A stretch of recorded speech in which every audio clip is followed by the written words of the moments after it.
ഒമാനിലെ റുസ്താഖിൽ വാഹനാപകടം. മലപ്പുറം സ്വദേശി ഉൾപ്പെടെ 4 പേർ മരിച്ചു.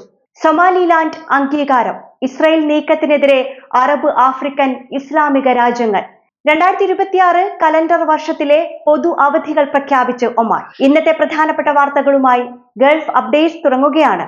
എല്ലാ പ്രേക്ഷകർക്കും സ്വാഗതം. Gulf updates Oman brought to you by Shahi foods and spices, powered by Purushottam Kanji exchange.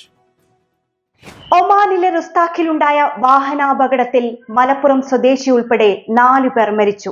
Malappuram Chelari സ്വദേശി അഫ്സൽ, 3 ഒമാൻ പൗരന്മാർ എന്നിവരാണ് മരിച്ചത്. ഒമാൻ സ്വദേശികളായ 3 പേർക്ക് അപകടത്തിൽ ഗുരുതരമായി പരിക്കേറ്റു. ഞായറാഴ്ച രാത്രി 9ഓടെയായിരുന്നു അപകടം. ഇബ്രി റോഡിൽ ഒമാനി കുടുംബം സഞ്ചരിച്ച വാഹനവുമായി അഫ്സൽ സഞ്ചരിച്ച കാർ കൂട്ടിയിടിക്കുകയായിരുന്നു. പരിക്കേറ്റവരെ റുസ്താഖ് ആശുപത്രിയിലെ അത്യാഹിത വിഭാഗത്തിൽ പ്രവേശിപ്പിച്ചതായി ആരോഗ്യ മന്ത്രാലയം പ്രസ്താവനയിൽ അറിയിച്ചു. സൊമാലിയയുടെ ഭാഗമായ സൊമാലിലാൻഡിനെ സ്വതന്ത്ര സ്റ്റേറ്റായി പ്രഖ്യാപിച്ച ഇസ്രായേൽ നീക്കത്തിനെതിരെ അറബ് ആഫ്രിക്കൻ ഇസ്ലാമിക രാജ്യങ്ങൾ ശക്തമായ പ്രതിഷേധം രേഖപ്പെടുത്തി. ഇസ്രായേലിന്റെ പ്രഖ്യാപനം തള്ളിക്കളയുന്നതായി ശനിയാഴ്ച ഒമാൻ അടക്കം 21 അറബ് ആഫ്രിക്കൻ ഇസ്ലാമിക രാജ്യങ്ങൾ പുറത്തിറക്കിയ സംയുക്ത പ്രസ്താവനയിൽ വ്യക്തമാക്കി. ഈജിപ്ത് വിദേശകാര്യ മന്ത്രാലയമാണ് പ്രസ്താവന പുറത്തുവിട്ടത്. സൊമാലിയ ഫെഡറൽ റിപ്പബ്ലിക്കിനകത്തുള്ള സൊമാലിലാൻഡിനെ അംഗീകരിച്ച ഇസ്രായേൽ നടപടി ആഫ്രിക്കൻ മുനമ്പ് പ്രദേശത്തെയും ചെങ്കടൽ മേഖലയെയും ഗുരുതരമായി അസ്ഥിരപ്പെടുത്തുമെന്നും ഇത് പ്രാദേശികവും അന്താരാഷ്ട്രവുമായ സമാധാന സുരക്ഷയ്ക്ക് വൻ ഭീഷണി ഉയർത്തുമെന്നും പ്രസ്താവന മുന്നറിയിപ്പ് നൽകി. അന്താരാഷ്ട്ര നിയമത്തോടും ഐക്യരാഷ്ട്ര സഭയോടുമുള്ള ഇസ്രായേലിന്റെ പൂർണ്ണമായ അവഗണനയാണ് ഈ നടപടിയിലൂടെ പ്രകടമാവുന്നത് എന്ന് അവർ കുറ്റപ്പെടുത്തി.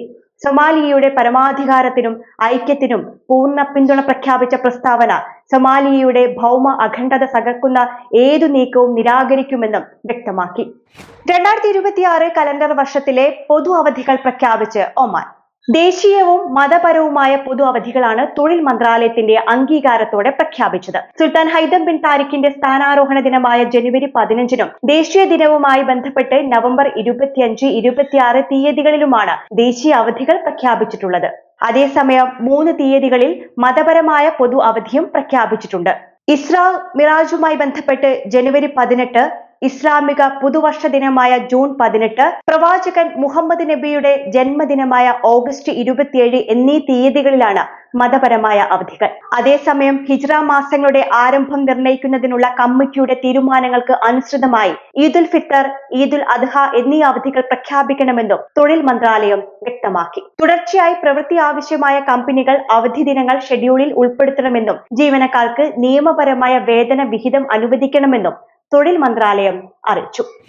സുഹാർ KMCCയുടെ കുടുംബ സംഗമം ഫാമിലിയ 2025 സുഹാറിലെ ഖഷ്ബയിൽ സ്ഥിതി ചെയ്യുന്ന അൽ സഹറത്തേൻ ഫാം ഹൌസിൽ വെച്ച് നടന്നു. സംഘടനയുടെ സാമൂഹിക സാംസ്കാരിക പ്രവർത്തനങ്ങൾ ശക്തിപ്പെടുത്തുകയും കുടുംബ ബന്ധങ്ങൾ കൂടുതൽ ദൃഢമാക്കുകയും ചെയ്യുക എന്ന ലക്ഷ്യത്തോടെ സംഘടിപ്പിച്ച പരിപാടിയിൽ വൻ ജനപങ്കാളിത്തമുണ്ടായിരുന്നു. പരിപാടിയുടെ ഭാഗമായി സംഘടിപ്പിച്ച ലേഡീസ് പുഡിംഗ് മത്സരം സ്ത്രീകളുടെ പാചക വൈദഗ്ധ്യം അവതരിപ്പിക്കുന്ന ശ്രദ്ധേയമായ വേദിയായി. KMCC പ്രവർത്തകർ അവതരിപ്പിച്ച മാപ്പിള കലകളായ കോൽക്കളി, ഒപ്പന തുടങ്ങിയ വിവിധങ്ങളായ കലാപരിപാടികൾ സദസ്സിൽ വലിയ ആവേശം സൃഷ്ടിച്ചു. കുട്ടികളുടെ ഒപ്പന, അറബിക് നൃത്തം, പ്രച്ഛന്നവേഷം, solo dance, group dance, Khayal Middle East ടീമിന്റെ മുട്ടിപ്പാട്ട് ഉൾപ്പെടെയുള്ള കലാപരിപാടികളും ശ്രദ്ധേയമായി.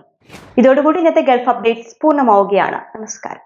ഗൾഫ് അപ്ഡേറ്റ്സ് നിങ്ങളുടെ വാട്സാപ്പിൽ ലഭിക്കുന്നതിന് നിങ്ങളുടെ പേരും സ്ഥലവും 96201150 എന്ന നമ്പറിലേക്ക് വാട്സാപ്പ് മെസ്സേജ് അയക്കൂ. Gulf updates Oman brought to you by Shahi foods and spices, powered by Purushottam Kanji exchange.